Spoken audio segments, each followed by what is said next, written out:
இடைவேளைக்கு முன்னால குமரேசன் வெளிப்படுத்தின உரத்த சிந்தனை வந்து சில கேள்விகளையும் முன் வச்சுது. அதை பற்றியே பேசலாம்னு தோணுது. நீங்க பிஎம் டெசிக்னேட் அப்படின்னு ஆனதுக்கு அப்புறம் மக்களால் தேர்ந்தெடுக்கப்பட்ட ஒரு சூழல்ல அவருடைய கருத்தை கேட்டு பதவியேற்பு விழாவை நடத்துறது தான் சரியானது அப்படிங்கிறது ஒரு எண்ணம் எனக்கு வருது. அதுல வந்து தவறு இருக்கிறதாக நினைக்கல. ஆனா குமரேசன் அதே அடிப்படையிலேயே வந்து அது சரிதானான்னு ஒரு கேள்வி எழுப்புறாரு. நீங்க எப்படி பாக்குறீங்க? இல்லை, அதில் நான் முற்றிலும் மாறுபடுறேன். பிஎம் டெசிக்னேட் பிரசிடெண்ட்டை பார்த்து அவர் அப்பாயிண்ட் பண்ணியாச்சு, அஃபிஷியலாக அப்பாயிண்ட் பண்ணியாச்சு. அப்போ அவர் பிஎம் ஆன மாதிரி தான். அந்த அஃபிஷியல் ஓட் செரிமனி மட்டும்தான் இன்னும் பாக்கி இருக்குது. அப்போது அவர் பிஎம் தான். இன்றைக்கி இந்தியாவின் பிஎம் நரேந்திர மோடி தான். அப்படிங்கும்போது அவர் தன்னுடைய பதவியேற்புக்கு பல வருடங்கள் கழித்து பாஜக ஒரு தனி பெரும்பான்மையோட ஆட்சிக்கு வருது. அப்போ அவங்க வந்து அந்த இதையும் எஸ்டாப்ளிஷ் பண்ணுறதுக்கு பார்ப்பாங்க ஒரு அரசியல் கட்சியாக. அப்போ 2 வருடங்கள் கழித்து ஆட்சிக்கு வருது தனிப்பெரும்பான்மையோட, அதாவது பல வருடங்கள் கழிச்சு தனிப்பெரும்பான்மையோட ஆட்சிக்கு வருதுன்னு சொன்னா ஏற்கனவே தனிப்பெரும்பான்மையோட அவங்க ஆட்சியில இருந்ததாக ஒரு பொருளும் வருது. ஆனா இதுக்கு முன்னால வந்து கூட்டணிக்கு தானே பெரும்பான்மை இருந்தது. இப்போ வந்து கட்சிக்குன்னு தனி பெரும்பான்மையோட பெரும் தனிப்பான்மையோடு அவங்க வராங்க. அதை எஸ்டாப்ளிஷ் பண்ற ஒரு இது. 2வது சார்க் மாநாடுகளுக்கு, சார்க் நாடுகளுக்கு அனுப்பும்போது இந்த சார்க் ரீஜனுக்கே தான் சக்கரவர்த்திங்கிற எஸ்டாப்ளிஷ்மெண்ட் அங்கே இல்லை. இது வந்து ஒரு அரசியல் முன்னெடுப்பு. ராஜ்ய ரீதியாக நெய்பர் கண்ட்ரிஸோட உறவுகளை பலப்படுத்திக் கொள்வதற்கு ஏதாவது ஒரு பாயிண்ட்ல நம்ம ஆரம்பிக்கணும். அப்போ தன்னுடைய ஓத் செரிமனிலேருந்து அதை ஆரம்பிக்கலாம். ஒரு பாசிட்டிவான ஒரு நிகழ்ச்சி, இதில் பெரிய கான்ட்ரடிக்ஷன்ஸ் எதுவும் வராது, எந்த தலைவர்களுக்கும் வர்றதில் பிரச்சனை இருக்காதுங்கிற ஒரு முக்கியமான ஒரு நிகழ்வை அவர் அதுலேருந்து ஆரம்பிக்கலாம்னு நினைக்கிறார். இது ஒரு சரியான ஒரு அரசியல் ராஜ்ய ரீதியான ஒரு முன்னெடுப்புங்கிறது அளவில் இது மிகச் சரியான ஒரு முடிவுன்னு தான் நான் பார்க்குறேன். வெறும் ராஜதந்திர நடவடிக்கை தான், அதை தாண்டி அதில் வந்து வேற செய்திகள் எதுவும் கிடையாது. நானே இந்த பகுதியின் ராஜா நானே அப்படின்னு சொல்லி அவர் டிக்ளேர் பண்ணல அப்படின்னு சொல்லி அவங்க சொல்றாங்க. அது இந்த டிப்ளமசிங்கிறத யாரு ராஜ தந்திரம்னு மொழிபெயர்த்தான்னு எனக்கு தெரியல. ஆனா அதுல தந்திரம் இருக்கு. ஏன்னா தந்திரம் என்பது தமிழ்ல ஏதோ ஒரு உள்நோக்கம் கொண்ட ஒரு விஷயம்தான். அந்த வகையில உத்தி நடைமுறை அணுகுமுறைன்னு மொழிபெயர்த்துருந்தாங்கன்னா பரவாயில்ல. நான் வந்து டிப்ளமசிங்கிறத இருநாட்டு உறவுங்கிற சொல்லால தான் மொழி சம்பந்தமா. ஆனா பிஜேபியினுடைய காய் நகர்த்தல்களில் நிச்சயமாக பல்வேறு தந்திரங்கள் இருக்கும்.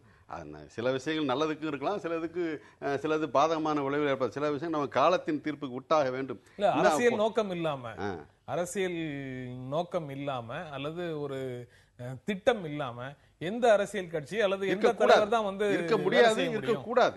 ஆனா அதான் சொல்றேன், அப்படிப்பட்ட நோக்கங்கள் நேர்மையானதாக இருக்கிறதா இல்லையா என்பதை அடுத்தடுத்து அவர்கள் எப்படிப்பட்ட கொள்கை பிரகடனங்களை வெளியிட போகிறார்கள் என்பதை வைத்து தான் பார்க்க வேண்டும். இந்த பிரச்சனையை எடுத்துக்கொள்வோமே, மற்ற நாடுகளுக்கு அழைப்பு விடுத்த இந்த பிரச்சனை இருக்கிறது, குறிப்பாக இலங்கை பாகிஸ்தான், இந்த ரெண்டுலையுமே இது ஒரு இலங்கை வருவது இங்கே பிரச்சனையாக இருக்கிறது, பாகிஸ்தானுக்கு அழைப்பு விடுத்து அங்கே பிரச்சனையாக இருக்கிறது, இதெல்லாம் இருக்கிறது.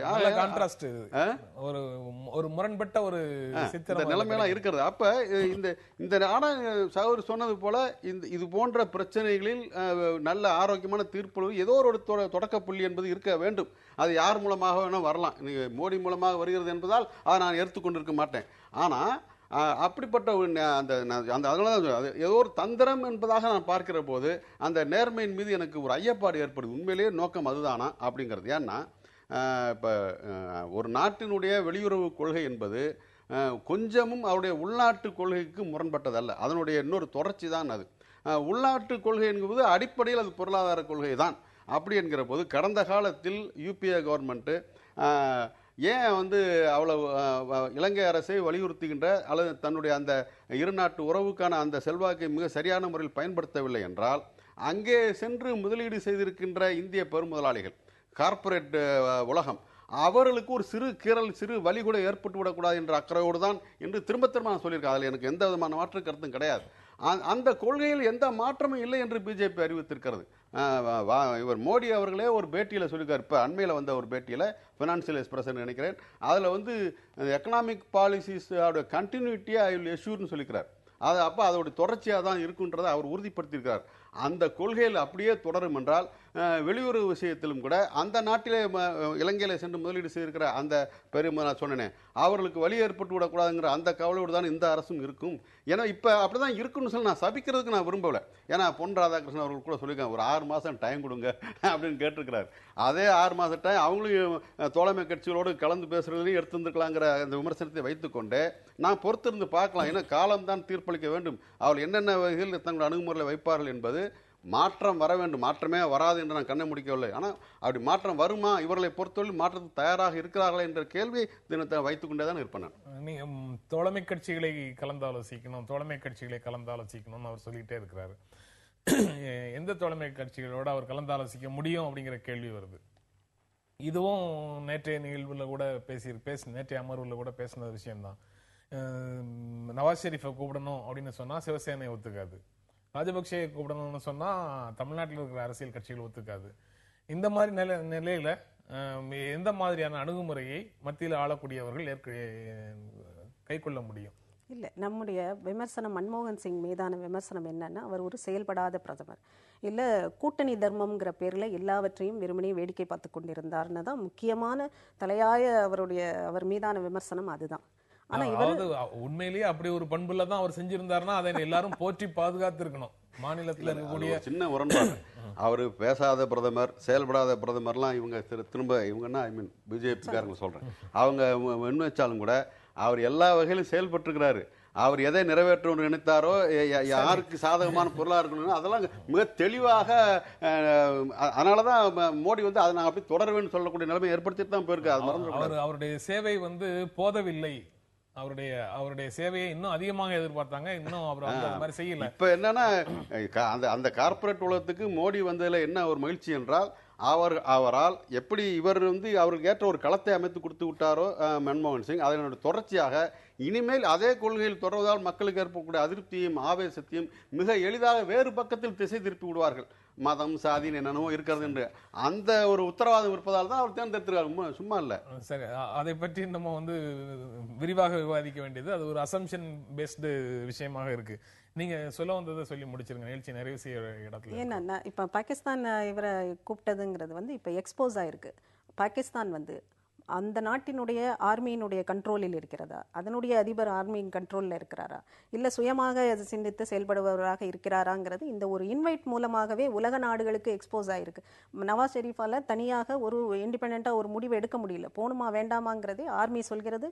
ஹஃபீஸ் சயீத் கூட்டத்தில் பேசுகிறாரு, நீ போயிடுவியா அப்படின்னா இந்த பாகிஸ்தான் ஆர்மிக்கு பதில் சொல்ல வேண்டியிருக்கும், காஷ்மீர் மக்களுக்கு பதில் சொல்ல வேண்டியிருக்கும், இல்லை மிரட்டுகிறார், ஓப்பனாக ஆக அந்த நாட்டின் அதிபர் பிரதமர் சுதந்திரமாக செயல்பட முடியாத இருக்கிறார் என்பது உலக மக்களுக்கு தெரிஞ்சு, உலக நாடுகளுக்கு அது எக்ஸ்போஸ் ஆயிருக்கு.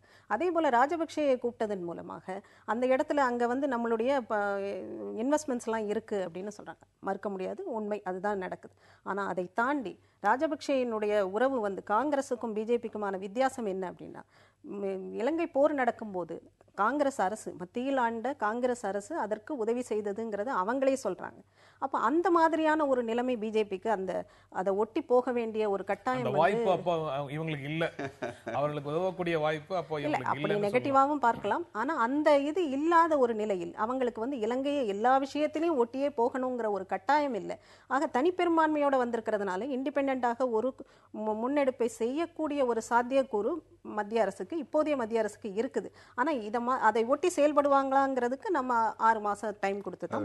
ஒரு அரசியல் ரீதியான கருத்து, அதாவது கூட்டணி கட்சிகளாக செயல்படுகிற போது சகோதரி சொன்னது போன்ற சில இடைஞ்சல்கள் ஆட்சியில் இருப்பவர்கள் இருக்கிறது என்பது உண்மைதான். அதை மேலும் வலுப்படுத்தணும். என்ன அது அப்படி கூட்டணி தான் ஆரோக்கியமானது என்கிற சிந்தனை வலுப்படுத்துவதற்கு அதற்கான ஏற்பாடு செய்ய வேண்டுமே தவிர அது ஒட்டுமொத்த அது இனிமேல் அந்த பிரச்சனையே வேண்டாம், ஒரே ஒரு கட்சி ஆட்சிக்கு வந்தால் போதும் என்று போவது பொதுவாக இந்தியாவினுடைய ஒரு கூட்டாட்சி தத்துவத்திற்கு ஏற்றதல்ல என்ற கவலை எனக்கு இருக்கிறது. ஆனால் அது ஏன் நடந்திருக்குன்னு பார்க்கணும். ரீஜனல் பார்ட்டிஸ் தங்களை இன்னும் மெச்சூர்ட் பாலிடிக்ஸுக்கு ரெடியாக்கி கொள்ளவில்லைங்கிறது தான் அந்த இடத்துல எக்ஸ்போஸ் ஆயிருக்கு. தேசிய கட்சிகள் மாதிரி மாநில கட்சிகள் தங்களுடைய மாநில நலன்களுக்குள்ளேயே இருக்கிறாங்கிறது தான். ஒரு தேசிய பார்வையோடு தங்களை இன்னும் கொஞ்சம் அரசியல் ரீதியாக வளர்த்துக் கொள்ளணும், ஒரு மெச்சூர்ட் பாலிடிக்ஸை செய்ய முற்படணுங்கிறது செய்ய ஆரம்பிக்கும் போது அது கோலிஷன் ஆட்சி திரும்ப மத்தியில் வருவதற்கான சாத்தியக்கூறுகள் இருக்கு. நிகழ்ச்சியை நிறைவு செய்யற நேரத்துல மிக முக்கியமான விவாதத்துக்கான கருப்பொருளை 2 பேரும் முன்வைக்கிறீங்க. இன்னொரு நாள் தான் அதை பற்றி பேசணும் விரிவாக. இந்த நிகழ்ச்சியில் பங்கேற்று உங்களுடைய கருத்துக்களை பகிர்ந்து கொண்டதற்காக புது புது கருத்துக்கள் நிகழ்ச்சி உங்கள் இருவருக்கும் நன்றி தெரிவித்துக் கொள்கிறது. மீண்டும் சந்திப்போம். நன்றி, வணக்கம்.